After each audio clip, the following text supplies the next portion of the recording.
They were already laughing that the mine man had built a house he shut as tight as a drum,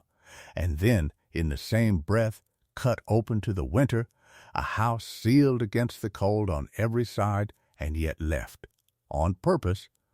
to breathe. For in that country a man kept the cold out by keeping everything out, chinking every seam, and stuffing every crack, and stopping his walls against the weather, until not a thread of draught could find its way in. And here was Josiah Crane, up in the high-notch country of northern New Hampshire, where the snow lay past the eaves and the cold came down the mountain like a falling wall. Sealing his little house tighter than any man on that ridge, and then running a strange double pipe up through his own roof to let the outside air come and go as it pleased. A house that breathes, they called it, and thought the joke a fine one. What none of the chinking men troubled to consider, and what the killing winter to come would teach them at a price that two families near paid with their lives, was that a shut house has two enemies in a hard winter and not one, and the second is the silent one, not the cold that stands at the door, but the very air within, which a man must have to live, and which goes stale and then foul and then deadly in a sealed room far faster than any of them had ever let themselves believe. A tight house holds its heat and, held too long, turns on the people inside it. An open house keeps them breathing and lets the heat pour straight out into the night. Josiah Crane had built the one house that did neither. He had come up to the notch with a miner's trade and a miner's stoop, and not a great deal else to show for a hard life underground. He was a spare, deliberate, iron-gray man of 54, slow to speak and slower to be hurried, with a deep cough he had carried up out of the pits, and a way of standing a long while with his head cocked as though listening for something the rest of them could not hear. He had spent 30 years in the deep anthracite workings away south, and had risen at the last to the one post that a careless man never held for long. He had been an airman, a ventilation man, the fellow who tended the furnace at the foot of the upcast shaft, and the air doors, and the brattice cloth that steered the fresh air down one shaft and drew the spent and poisoned air up the other, and who knew, as a matter of his own life and 40 other men's, how quiet and how quick a shut place kills when its air is left to stand. When his lungs would take no more of the cold dust, he had drawn a little money together and come north to homestead a stony upland lot above Chandler's Notch, with a team, a grubstake, and a head full of a thing the mountain had no use for. He shared the place with his wife, Hannah, a plain, spare, steady woman near his own age, who had waited out 30 years of shift whistles, never sure the cage would bring him up again, and who thought the double pipe a piece of foolishness for about a month, and then, having wintered warm and clear-headed beside it while the notch went dull and heavy-eyed around her, would take the skin off any neighbor who said one word against her husband's breathing. House. For Josiah Crane knew two plain things in his very bones that the chinking men around him had never once had cause to learn, because to them warmth was cordwood and safety was a tight wall, and the air a man breathed was simply there, like the daylight, and asked no thinking about. The first thing was this, that bad air kills, and kills gently. He had carried men up out of the workings blue about the lips and soft asleep, men who had walked into a stall of standing air and simply sat down in it and gone, with no mark on them and no struggle, because the air had quietly turned to something a body cannot live on and had given them no pain to warn them of it. He had learned to fear a still, shut, unmoving air the way other men feared fire or a falling roof, And the second thing was stranger, and it was the thing that would undo the whole notch before the winter was out, that the warmth going out of a place need not be lost with it. Down in the deep he had watched the upcast furnace draw the hot spent air roaring up its shaft, and had seen how a works could be built so the going heat was made to warm the coming cold, the spent stream and the fresh stream run close alongside one another, parted by a thin wall of iron, so that the warmth passed straight across from the one to the other, and the fresh air came in already. Halfway warmed, having robbed the going air of the heat it was carrying away. It was not a thing he had read in any book. He had tended it with his own 2 hands in the dark year on year, and he had come up out of the ground, knowing, as few men above it knew, that the breath a house lets out carries its warmth with it, and that a clever pipe can catch that warmth and hand it back to the breath the house draws in. Knowing a thing and building it into a house that a family can winter behind are 2 different labors, and every stage of the second one drew a fresh knot of grinning men up the track to watch. Crane built small, and he built tight, a low, single room, its logs chinked twice over and banked and battened until it was as near airtight as any house on the mountain, tighter by far than the drafty cabins that laughed at it.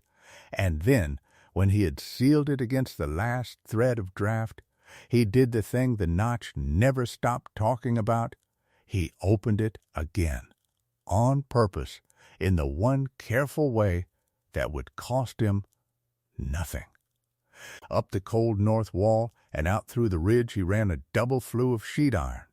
a nested pair of passages boxed close together the whole height of the house, with a hooded cowl standing above the roof peaked to face the wind. Through the inner passage the stove's hot smoke and the room's own spent and breathed out warm air were drawn steadily up and away.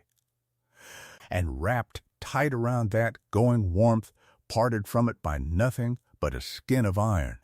the outer passage drew fresh cold air down off the clean high roof and carried it the whole long way down against the warm outgoing stream, so that by the time that fresh air reached the little register at the floor of the room, it had stolen the heat off the air leaving and come in warmed near to the warmth of the room itself. The house breathed, slow and steady, all day and all night, sealed tight as a jar against the cold, and never once still, never close, never foul, and it spent almost nothing of its heat to do it. Half of Chandler's Notch made the climb to look, a man who had daubed his house shut like a fool and then bored a hole in his own good roof to let the winter in, a fellow who had built himself a chimney that ran the wrong way, an old pitman so turned about by his years in the dark that he had gone and given his house a pair of lungs. The laughter had a leader, and his name was Barnabas Stagg. Stagg was the man the Notch reckoned had beaten the winters fair and square. He kept the store at the crossroads and a good stand of hardwood behind it. And he heated the tightest, finest house on the mountain, a full 2 stories of planed lumber, chinked and papered and battened until a candle would not gutter anywhere in it, with a great box stove below and a drum above and cordwood stacked to the eaves of the shed. A tight house and a big fire, that was the whole of Barnabas Stagg's religion, and he preached it warm and loud.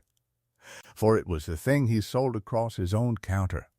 He took the mine man's breathing house as a kind of insult to plain sense, for it stood up there on the ridge as a daily argument that a man might seal his house and still, somehow, need to open it, which was 2 things at war, and Stagg had no patience for a man who seemed unable to make up his mind whether he wanted the cold out or in.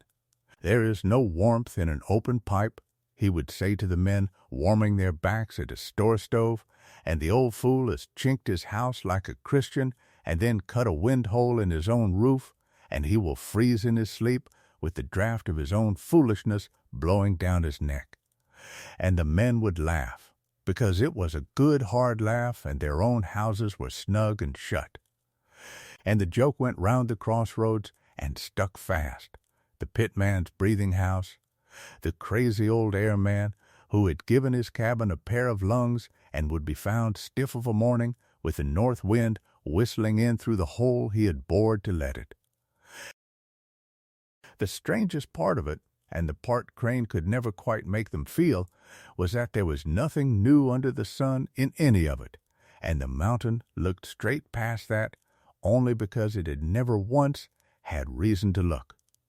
Men had warmed their fresh air off their spent air for as long as there had been furnaces worth the name. Every great works ran its cold draft in past its hot flue to catch the heat that would otherwise go up the stack. Every deep mine that did not choke its men steered good air in and bad air out on a plan as careful as any house's frame. And every farm wife who had ever found her people dull of a shut winter morning and thrown up a sash to clear the room had felt with her own lungs the very thing. Crane had built his pipe to cure, and not one of them had ever thought to call it engineering, or to see that the sash need not throw the heat out along with the badness. They had all lived inside the fact, and none of them had ever once looked at it square. And down at the forge there was one old man who did not laugh. Jory Tregear was a Cornish mining captain going 70, a small, deep-chested man with a face weathered to the color of the ore he had followed half round the earth, who had spent his whole life in the deep workings of 3 countries and knew in his own chest exactly what a standing air does to men. He climbed the track one gray afternoon, walked the length of the breathing wall with one hand on the warm iron, put his face to the register, and drew a long, slow breath of the warm air coming up out of it, and told Crane only that he had buried too many good men who had trusted a still air, and that the Notch would understand the pipe when the snow had taught it, and not 1 hour before, and then stayed and helped him true the cowl to the wind. He was the one man on that mountain who knew that half the marvel had been keeping men alive underground for 100 years before anyone above ground thought to want it. Crane let them laugh, for a mountain busy laughing leaves an old man to his work, and there was a winter to make ready for. All through the freeze-up he tended the breathing house the way he had once tended his shaft, setting the cowl to the wind, truing the iron, keeping the passages clear and the register clean. And when the cold came down in earnest, the whole secret worked in plain sight. Had any of the grinning men cared to climb up and draw one breath of it? Of a morning Crane lit his stove and fed it an honest hour, and the house took the heat and kept it, because it was sealed against the cold on every hand, and bled almost nothing of its warmth out through cracks and open sashes the way the drafty cabins did, and yet it was never, for one moment, the shut, dead, heavy box that a tightened house becomes, for it breathed the whole day through. Slow and steady and unresting, the spent air drawn quietly up the inner flue, and the fresh air coming in warm and clean at the floor, so the room stayed light and easy to be in, and the lamp burned tall and bright in the middle of the night, and no one in it ever woke with the dull ache and the leaden head that a sealed house lays on the people who trust it.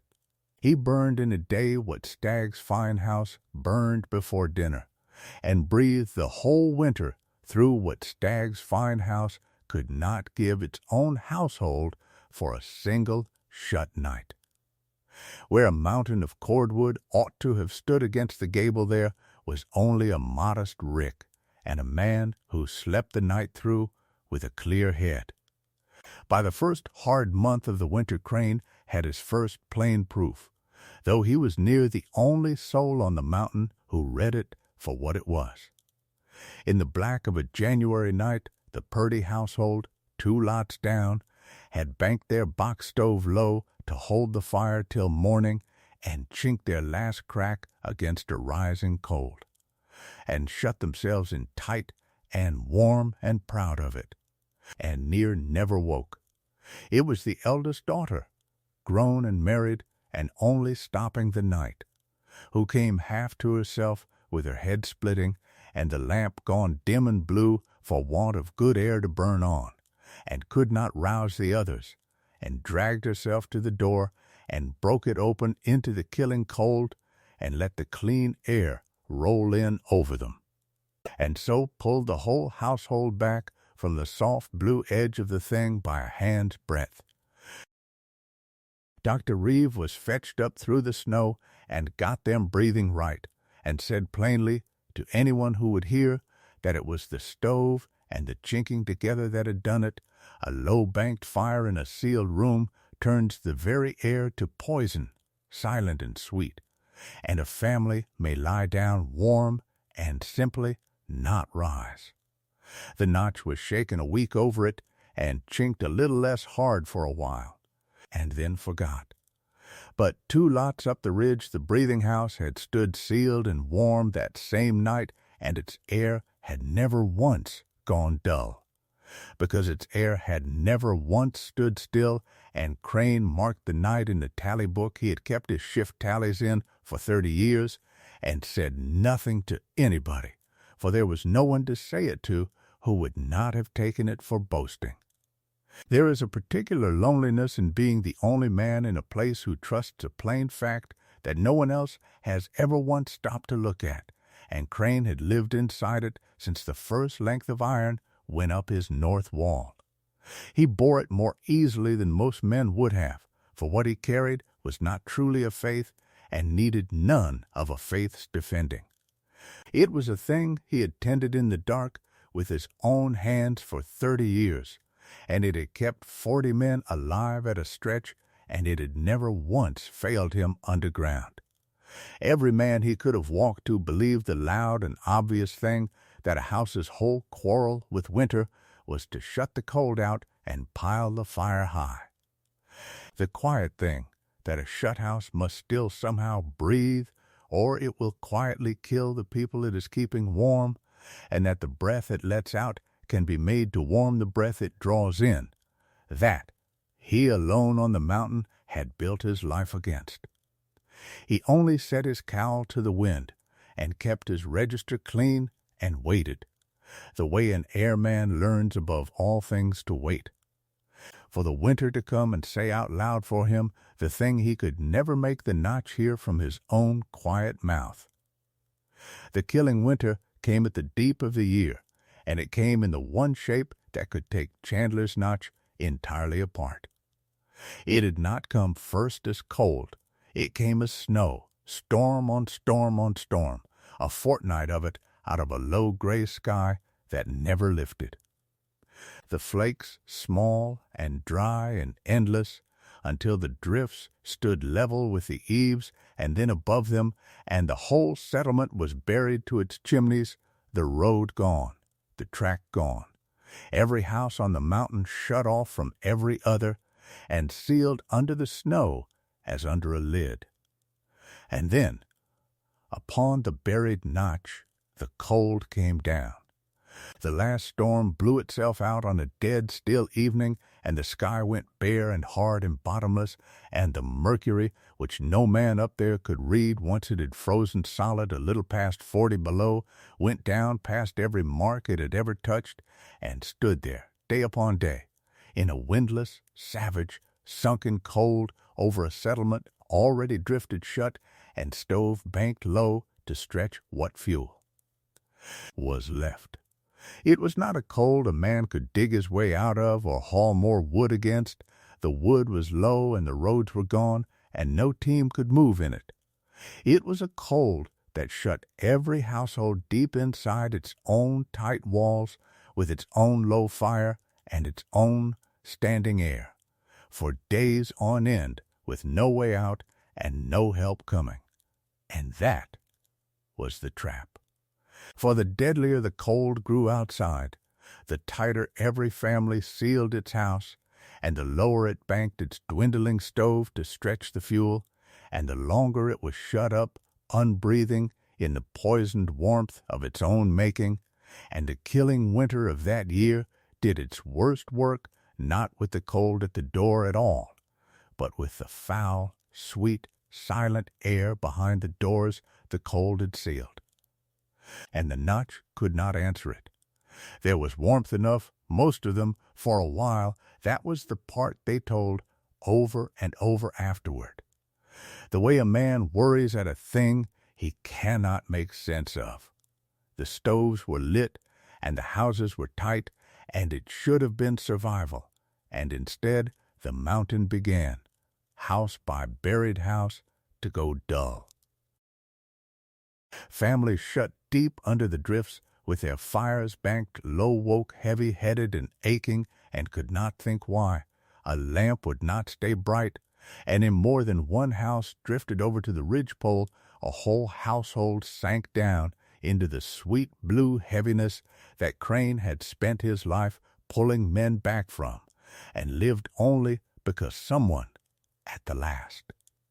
found the strength to break a window into the 46 below and let the clean-killing air pour in. And that was the cruelty of it. The either or the winter forced on every shut house on the mountain, seal the last crack against the cold and slowly smother, or break the house open to breathe and let the held warmth of days pour out into a cold that froze the water bucket on the table and the stores in the cellar and burst the stove boiler and killed the shut-in stock in the byres. They gave up their heat to save their breath, or kept their heat and lost their sense, and either way the winter had them, and the deep cold took the mountain stores and its seed and a good part of its stock. Not by any storm a man could fight, and not for want of fuel, but by the plain reach of a bad and standing air that every tight house on that ridge sealed in with its own people. Because none of them had ever once thought the air a man breathes could be the thing that kills him. Up the ridge, in the breathing house the whole Notch had laughed at, Josiah Crane and Hannah were warm and clear-eyed and easy in their own skins. They were not merely getting through it, they were living plainly and well, and every one of those buried. Bottomless days the double flu did the exact work Crane had built it to do. Sealed as tight as any house on the mountain against the murdering cold, it yet breathed the whole while, slow and unresting, the spent air of their fire and their lungs drawn quietly up the inner iron. And off the clean high cowl above the drifts the fresh air coming down and stealing the warmth off that going stream as it came. So that clean, sweet air poured up warm from the register at their feet all day and all night, and the room never once went dull or heavy or foul. Crane fed his stove its honest hour and let it rest, and the tight house held the heat, and the pipe held the breath, and the two things it did that no other house on the mountain could do at once, keep its warmth and keep its air. It went on doing through the whole of the killing cold as though the winter were an ordinary one. Hannah kept her lamp burning tall through the long buried nights and never woke with the leaden head, and against the warm inner wall the stores kept sound and the water stood clear, and the one cow shut in a tight lean-to that shared the house's breathing pipe. Came through the whole of it breathing warm, clean air with the frost never once reaching her. The one man on the mountain whose business it was to go from house to house through the killing cold was also the one man placed to see the whole of what was happening and to certify it. Dr. Alonzo Reeve was the Notch's physician, a spare, spectacled man of about 45, who kept the only trustworthy thermometer for miles and a careful book of all he saw, and who spent the worst days of that cold breaking his way from one drifted house to the next on snowshoes, and in house after buried house found the same thing: a warm room, a banked fire, a shut family gone gray and dull and slow, a lamp burning low and blue, and the sweet heavy air that he knew now for the killer it was. On the 7th morning of the deep cold, he read his own spirit thermometer. His mercury glass had frozen useless days before, as every mercury glass on the mountain had, and it stood at 46 degrees below zero in the black before dawn, the coldest figure he had ever set down in that place. And then, because a careful man likes to prove a thing for himself, he broke his way the last long climb up the ridge to the pitman's breathing house, half expecting to find a man who had cut a hole in his roof, frozen in his bed. Hannah let him in, and Dr. Reeves stood in that one sealed room in a whiteout of his own steaming breath, and slowly understood what he was standing in. There was no great fire. The little stove ticked with a banked and modest blaze. Yet the air was sweet and light and easy, moving so gently a hand could barely feel it, and the lamp on the table burned tall and white and steady as it would on a summer noon. He set the candle from his own bag on the register, where in any other shut house on the mountain its flame would have guttered and drowned for want of live air, and it stood up straight and bright and would not be put out. And he read the thermometer on the warm inner wall, and it stood at 54 above, at the same still hour that his own glass a mile down the ridge read 46 below. 100 degrees of gulf held across nothing in this world but a tight wall, a small fire, and a pipe that gave the going warmth to the coming air. He wrote it all in his book, and then sat down against the breathing wall and drew a long, clean breath and said, mostly to himself, that he had walked out of 6 houses that morning where the fire was warmer than this one and the people were dying of it. By the 9th day, the reckoning had come to Barnabas Stagg. He had the tightest fine house and the biggest fire on the mountain, and the two together had very nearly killed his household in their sleep, for a tight house and a big banked stove, sealed under the drifts for days on end, is the exact recipe for the silent thing, and Stagg's fine papered rooms had no more way to breathe than a shut jar. His people had gone gray and heavy on the 6th night and the 7th. His wife fainting at the stove, and his hired man found slumped and blue, lipped by the woodbox and hard to wake, and Stagg had done at the last the only thing a shut and smothering house can do. He had broken his good windows, one after another, into the 46 below, to let the clean air save his family, and stood there watching the held warmth of his tight fine house pour out through the shattered sashes into the dark, while the cold walked straight in and froze his stores in the cellar and split his boiler and killed the shut-in stock in his byre. And it was not the cold alone that put him out onto the buried mountain that 9th night. It was that a man whose house has turned on him cannot sit still inside it, and Stagg took a notion. Half sound and half the bad air still working in his head, to break his way up the ridge to the one house he had heard from Reeve was warm and sweet and bright through the whole of it. The deep cold took his judgment as it takes every man's first, and the snow-buried ridge turned and lengthened under his snowshoes and lost its shape. And the one thing he could at last make out in all that black and bitter nothing was a low, warm light away up the mountain, one window burning steady gold above the drifts, the only living light in the whole smothered notch, and he broke toward it because there was nothing else in all the world to break toward. He came off the drifts half frozen and beat on the plank door of the house he had laughed at since the fall. And the door drew back, and the warm, sweet air of that breathing room rolled out over him clean as spring water, and Crane's cracked old hands took hold of him and drew him in over the sill and shut the winter out behind. They laid him along the warm inner wall and worked the life back into him slow, the way it must be done, Hannah getting hot broth into him, heated on a stove no bigger than a valise, while the little lamp burned tall and bright above them, and the clean air came up warm and easy from the register at the floor.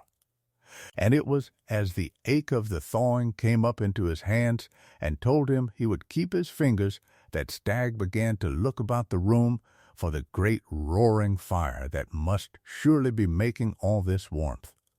and for the source of an air that was sweeter, here in a house sealed against 100 degrees of gulf, than the air had been in his own fine rooms with their windows whole. There was neither. There was only the small banked stove ticking low, and the strange double pipe of iron running up the cold wall and out through the roof, warm to the hand along its whole height, drawing the spent air quietly up and pouring the fresh air quietly down. He was a long while silent, a loud man gone wholly still, working out at last exactly what it was he had been laughing at since the fall. "There is no fire in it," he said finally, low, as if it were a thing he could not get to sit right in his head. "I chinked my house against the cold the way I have 30 years, Crane, and it near killed my family in their beds, and you cut a hole in your roof and lay me here warm and breathing easy in the coldest night this mountain has ever known." And Crane told him only that a house has to breathe the same as a man, and that the breath it lets go carries its warmth away with it, and that all he had done was catch that warmth as it left and hand it back to the air coming in, that he had not made one more scrap of heat than Stagg's own stove made, only kept from throwing it out the window along with the bad air. And he told him to lie further along the warm wall where the fresh air came sweetest, for there was clean breath enough in that pipe for a rich man as well as a poor one, and it had cost nothing but the sense to want it.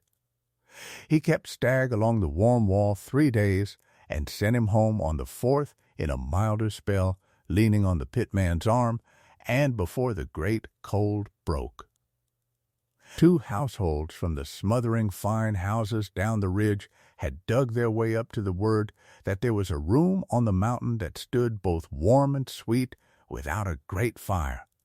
and the little house, built for 2, held them all and breathed them all through the last of it on the slow, clean warmth of the air it had been built to save. When the cold let go at last, and a low, hard sun came up over a silent white notch, the people who came out of Josiah Crane's door came out warm and clear-headed, and every one of them well, into a settlement that had burned its wood and broken its windows and lost its stores and its seed and half its stock to the choice the winter had forced on it. And nobody on that mountain called the place the Breathing House for a joke after that. Barnabas Stagg least of all, who came up quietly in the spring to ask how a double flue was boxed and set and turned to the wind, and was shown the whole of it for nothing. Within a few winters there was iron running up the cold walls of houses all round the notch, and old Jory Tregear had more work than his 2 hands could do. But the story of that buried cold, the fortnight of snow, the drifts to the ridgepoles, the doctor's glass at 46 below in the black before dawn, when the tightest, finest houses on the mountain fed their fires all night and went gray and blue and dying of their own sealed air, while the pitman they had laughed at lay warm at 54 above, with his stove banked low and his lamp burning tall on air he had cut a hole in his roof to keep, was told up and down that mountain for as long as there was anyone left in the notch to tell it. For as they say in that country still, shut a house against the cold, and you shut it against the air. And a man cannot live without the both of them. The breath that goes out of a house goes warm, so catch its warmth and give it to the breath coming in. And count a house not by how tight it is shut, nor how high its fire is piled, but by whether it can keep its heat and still draw breath.